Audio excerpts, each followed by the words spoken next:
Hola a todos. ¿Quieres aprender datos interesantes sobre los orígenes del movimiento obrero? Pues vamos a intentar ayudarte. La industrialización desencadenó toda una serie de problemas sociales que conduciría a la aparición de una nueva ideología, el socialismo. La incorporación de la máquina al trabajo produjo cambios tan profundos que exigieron la adaptación a una disciplina y ritmo productivo muy diferente al conocido hasta entonces, y los trabajadores tendrían que acostumbrarse ante la presión ejercida por los burgueses, patronos dueños de las fábricas. Esto vendría acompañado de unas duras condiciones de vida, caracterizadas por el hacinamiento en infraviviendas, levantadas sin planificación urbana en torno a las fábricas, donde los obreros se veían obligados a vivir precariamente. También unas duras condiciones laborales, caracterizadas por escasos salarios, especialmente en el caso de mujeres y niños, el empleo de mano de obra infantil y horarios extenuantes con una inexistente legislación para la protección laboral significaba que en caso de enfermar, esto supusiese perder el trabajo. Impensable entonces hablar de vacaciones o de derecho a huelga. Por otro lado, una mala alimentación contribuyó en la proliferación de enfermedades como la tuberculosis o aquellas desencadenadas por las condiciones de trabajo en minas y fábricas. Como consecuencia de la pobreza y la explotación, en este periodo se multiplicó la delincuencia, la prostitución y los problemas asociados al alcoholismo, entre otros. La clase burguesa, que se beneficiaba del nuevo sistema imperante, veía esta situación como algo natural e inevitable en el desarrollo y crecimiento económico de las naciones. Para ellos, los trabajadores eran sustituibles, no eran personas dignas de ser protegidas y suponían un medio para alcanzar su enriquecimiento personal. Pero con el tiempo, la concentración de obreros en fábricas y minas favoreció la aparición de una conciencia de clase, lo que promovió la necesidad de organización para reclamar mejoras sociales y salariales. Así tiene lugar el nacimiento del movimiento obrero y el de un nuevo grupo social, el proletariado. Y bien, ¿cuáles fueron las fases del movimiento obrero?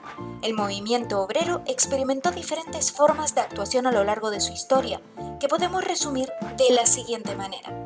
El primer paso sería el ludismo, seguida de la creación de las mutuas de socorro. En tercer lugar, aparecieron los sindicatos obreros, seguidos del cartismo y la creación de los primeros partidos políticos socialistas y comunistas. Y por último, la celebración de las internacionales obreras. Vamos a explicar en qué consistieron cada uno de estos procesos. En primer lugar, el ludismo.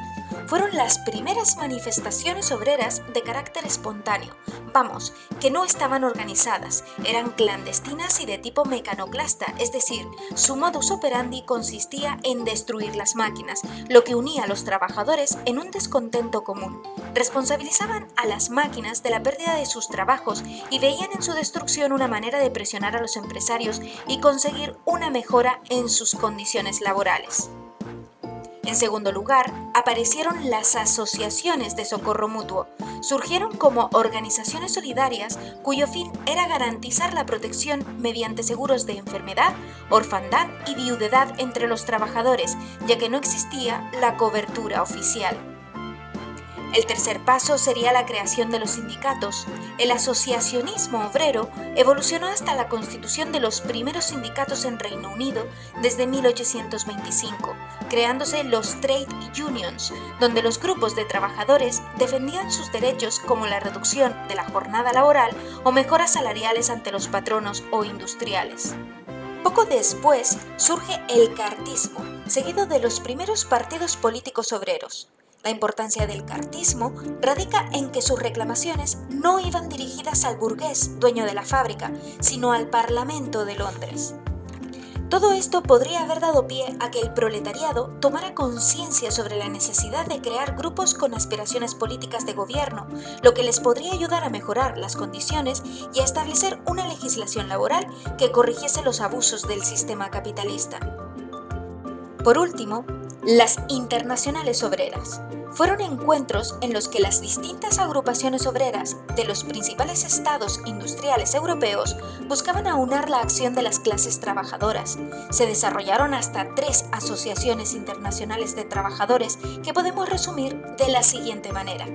La primera internacional fue fundada en Londres en 1864 y sus objetivos principales eran La unidad y organización de la clase trabajadora, la abolición de la sociedad de clases, el reconocimiento del derecho a huelga, la defensa de la acción política de los trabajadores, la abolición de la propiedad privada y la supresión de los ejércitos por considerarlos una herramienta de represión al servicio de las clases burguesas.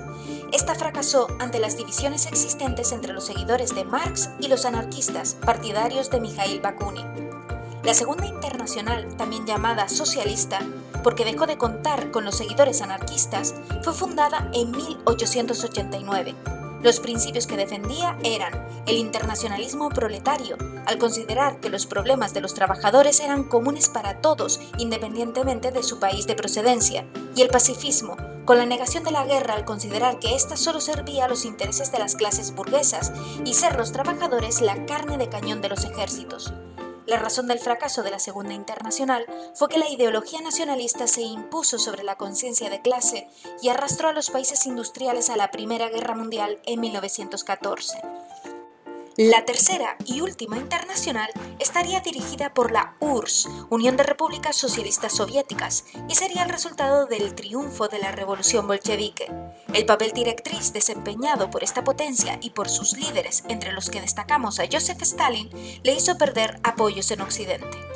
Si quieres conocer algo más sobre las ideologías marxista y anarquista, estate atento a próximas lecciones.